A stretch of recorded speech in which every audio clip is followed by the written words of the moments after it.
प्रदोष के समय पर, उससे पहले लक्ष्मी और दरिद्रता फिर भ्रमण पर निकलती है।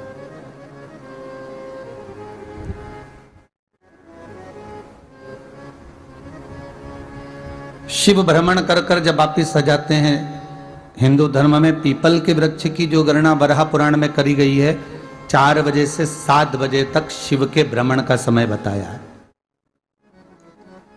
शाम को। तो 7 बजे से लेकर फिर रात्रि 9 बजे तक लक्ष्मी और दरिद्रता फिर भ्रमण पर जाती। इनका एक समय निश्चित है महाराज। भ्रमण कर कर आ जाना। अब इस बीच में जब लक्ष्मी और दरिद्रता दोनों निकल कर जा रही हैं, तो दोनों एक भाव रख कर जाती हैं कि आज हमको कहां प्रवेश करना।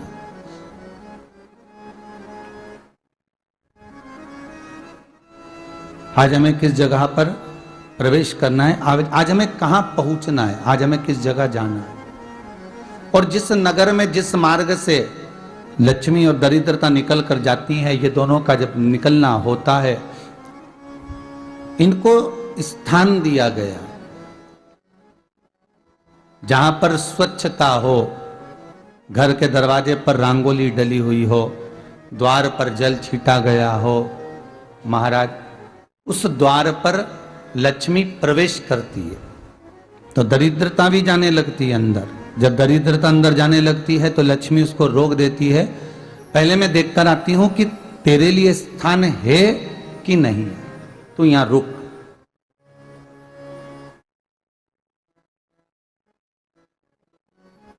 कुछ देर तक दरिद्रता बाहर खड़ी रहती है और लक्ष्मी जी की बड़ी बहन जब दरिद्रता बार बार अंदर जाने का प्रयास करती है तो लक्ष्मी जी कहती हैं, जीजी तू इतनी बड़ी होकर तुझे मालूम है तू तेरा सम्मान होना चाहिए, आदर होना चाहिए, और तू अंदर चली जाए और कोई तेरा सम्मान ना करे तो कितना बुरा लगेगा, इसलिए तू बाहर खड़ी रहे। मैं अभी आई। अंदर जाती है और जब लक्ष्मी जी भ्रमण कर लेती हैं, अंदर प्रवेश कर कर आती हैं और प्रवेश कर कर आती हैं तो दरिद्रता पूछती है चले अंदर। तो लक्ष्मी जी कहती हैं, तुझे मालूम नहीं है क्या जीजी कि जिस घर में मैं प्रवेश कर जाती हूं उस घर में फिर दरिद्रता नहीं जा सकती, क्योंकि यह तेरा वचन था, यह तेरा वचन था। अपन दोनों का जब मंगल विवाह हुआ था, मेरा विवाह जब नारायण के साथ में हुआ और तुम्हारा विवाह जब दुसाह मुनि के साथ हुआ, दरिद्रता का विवाह दुसाह मुनि के साथ हुआ। जब अपना दोनों का विवाह हुआ था तो अपन दोनों ने एक वादा करा था कि जिस घर में लक्ष्मी प्रवेश कर जाएगी उस दिन फिर दरिद्रता नहीं जाएगी, और जिस घर में दरिद्रता प्रवेश कर जाएगी उस घर में फिर लक्ष्मी नहीं जाएगी। अब जब मैं अंदर देख कर आ गई हूं तो तू अंदर नहीं जा सकती, अर्थात लक्ष्मी के चरण जिस घर में पड़ गए उस घर में फिर दरिद्रता प्रवेश नहीं कर रही।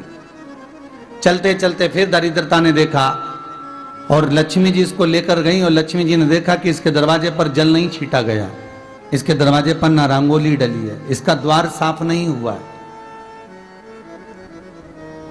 इसके द्वार पर दीप नहीं है, इसके द्वार पर कलश नहीं है, इसके दरवाजे पर ढेर सारा कचरा पड़ा हुआ है, कोई स्वान कोई कुत्ता गंदगी भी कर कर चला गया है, कहीं बिल्ली ने गंदगी कर रखी है, कहीं जीवों ने कुछ गंदा गिरा रखा है। तो फिर लक्ष्मी जी कहती है, जीजी अब मैं होकर आ गई थी ना, अब तू जा, तू होकर आ। और दरिद्रता प्रवेश करती है तो अंदर जाकर क्या देखती है दरिद्रता कि इतनी सवेरे से मैं घूमने इनके दरवाजे पर आई और ये तो सब चादर तान के चकाचक गुर्राटा भर भर कर सो रहे हैं। तो दरिद्रता कह देती है, तुम्हारा भाग्य ही बेकार है, तुम्हें क्या करूं, तुम ऐसे ही सोते रहो। और दरिद्रता गुस्से में बाहर निकल कर आती है, लक्ष्मी से कहती है, लक्ष्मी तू इसके घर में जाना ही मत ही। तो दरिद्रता को कहती है, जीजी तेरी बात नहीं मानूंगी क्या मैं? लक्ष्मी जी बोली, मैं तेरी बात नहीं मानूंगी, बिल्कुल नहीं जाऊंगी इसके घर में, तू चिंता मत कर, चल आगे चले। फिर आगे बढ़े। ये लक्ष्मी और दरिद्रता का प्रवेश है। आपके घर का द्वार आपके घर का दरवाजा। फिर निवेदन करूंगा एक बहुत सुंदर बात, हमें महाराष्ट्र से सीखना चाहिए, हमें साउथ से सीखना चाहिए, दक्षिण से।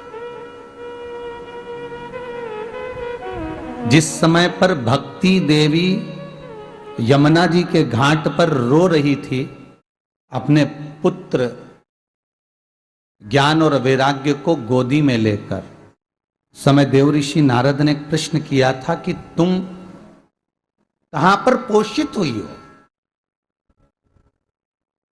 तुम्हें ऊर्जा कहां से प्राप्त हुई? तो कहा मैं गुजरात से तो चली हूं।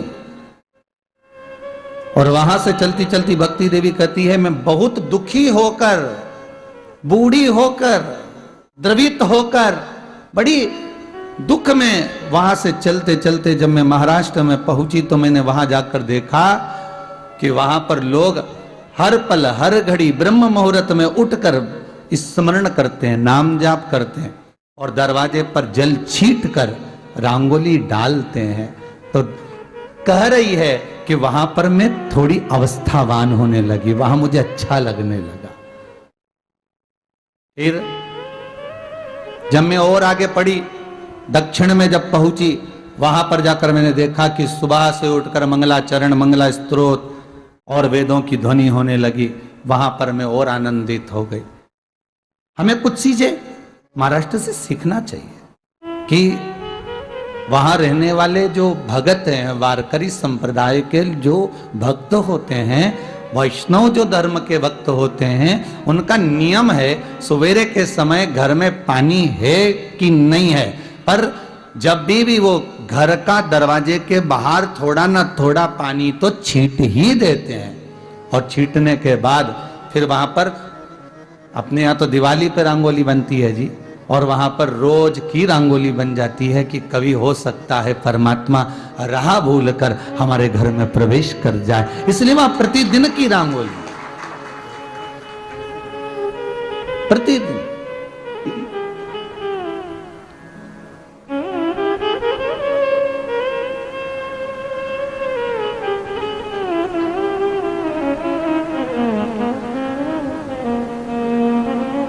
हमें सीखना चाहिए थोड़ा सा।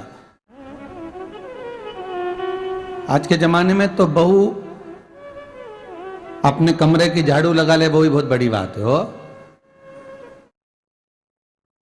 खड़ी खड़ी बहू ये देखती रहेगी कि नौकरानी सही से झाड़ू लगा रही, वहां से लगा के लाओ, इधर से हेड के ले जाओ, वहां से कचरा सोरो, वहां से पोछा लगाओ। खड़ी रहेगी, उंगली से बताती रहेगी, पर इतना नहीं बनेगा कि सेविका से, नौकरानी से, दासी से कह दे कि तू मम्मी पापा के कमरे की लगा ले, मैं मेरे कमरे की लगा लूंगी, तू जा उधर। थोड़ा दया का भाव अगर होता तो उसके मन में भी आता कि मेरी बड़ी सेठानी तो अपनी जगह पर है, पर छोटी तो सेठानी की भी बड़ी सेठानी है जो मुझ पर करुणा करती रहती है। पर बड़ी तो कहे कि बेटा रहने दे, तू उधर ले जा, जा भाभी के कमरे में देख ले जा, उसके बच्चों का बड़ा फैलारा रहता ना, तो उधर देख ले जा, तो जरा उधर मां उधर भेज रही है।